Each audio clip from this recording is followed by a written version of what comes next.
আমি বদলাতে চাইনি কবু, চাইনি যাচে ঢুকতে কারু।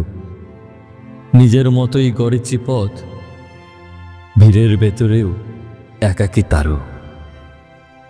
চোখে আমার স্বপ্নের রং, ভিতরে চাপা ব্যথা সুর। তবু মুখে রাখি আলো, ভাঙা মনেও ঘরে নূর।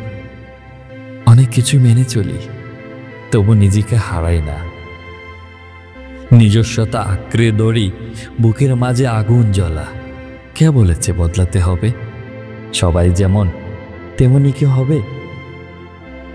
আমি আমার মতোই ঠিক, এই এক জীবনে এভাবেই রব। যদি কেউ বলে আছো, আমি বলি নরম হেসে, আমি আমার মতোই ঠিক আছি, ভালোবাসা এখনো পাশে। আমি বদলাতে চাইনি কবু, চাইনি যাচে ঢুকতে কারু। নিজের মতোই করেছি পথ, ভিড়ের ভিতরও একাকী তারু।